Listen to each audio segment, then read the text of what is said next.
pa rin ang Good Morning, Kapatid!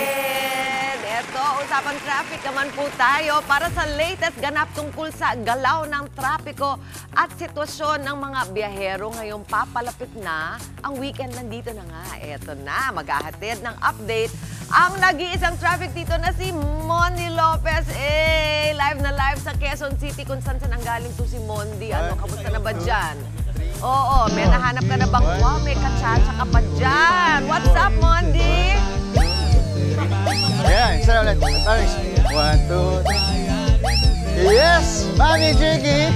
Eto na. Dahil Friday, meron tayong kasayaw dito sa kanin ng Nia. Ayan, very good. Team commute. Kaway-kaway. Sabay. Isa ba? Yes! Thank you, Ate Boss. Thank you, Ate Boss. Isa ba, Ate Boss? Hindi naglaman. Thank you, Ate Boss. Eto na nga. Andito tayo ngayon sa Nia Road. Oh, walang bus. Bakit walang bus? Walang bus. Dahil walang bus, wala tayong makakausap. Kasi nga, dahil sa Lunes, mga kapatid, magkakaroon na nga, ibabalik na yung NCAP, tinatawag nilang No Contact Apprehension Policy. Kaya naman, eto, hulihin natin ang bus na parating na ito. Kuya, pumarok. Dito, kuya. Paparahin natin. Ay, kuya.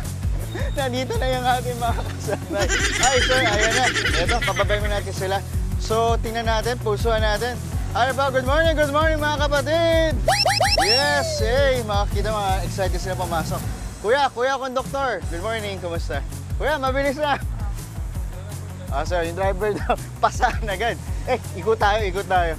Habang may maba, wag nga raw sa salubungin ang hindi natin kamag-anak. Eto na, akit tayo. Okay, good morning, sir, good morning. From good morning, hindi na ako malaglag. Good morning. Sir, eto, di ba, nalaman nyo na babalik na yung NCAP na tinatawag, yung no contact. Ano sir masasabi nyo po doon?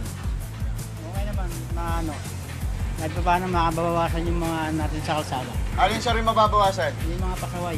Mga pasaway? Sino ba yung mga pasaway na yan sir? Okay naman mo sir. Sir, kayo ba pasaway ba kayo hindi? Hindi naman. Ay, hindi naman. Dahil ikaw sir pasaway, pwede mong batiin sir yung mga kamag-anak mo sir. Ano pangalan sir? Jeffrey Roas. Sir Jeffrey Roas, taga saan kayo sir? Bulacan, sa Pampalay. Taga Bulacan. Taga Bulacan din ako sir eh. Sa Pampalay. Ako sa ito sir, dahil dyan may pakape pa ako sir, bunot ka sir. Ayan. Sir, wag kang mag-alala, hindi ka uli ng mga MMD dito. Kinausap ko muna sila ngayon. Ayan, may pakape. Thank you sir, maraming salamat. Kuya konduktor, may babatiin ka? Tara kuya, pakita ka na. Pakita ka na kuya. Mahihayin sila. Kuya, pinagpakingsan. O yan muna natin, morning biyahe update. Back to studio. Dahil aray ko. Ba? No contact policy nga kaya ayaw niya humawag dun sa bulsa mo. Ito talaga si Tito Mondi. Pero magpakape ka pa dyan. Nako, mukhang kailangan nila magising Friday na. Pagod na lahat. Maraming salamat sa'yo. Mga kapatid, Chiki Roa Puno po. Simula ng inyong araw na puno ng impormasyong kapaki-pakinabang. Sama na sa isang makabuluhang umaga. Tumutok at mag-subscribe sa social media pages ng News 5.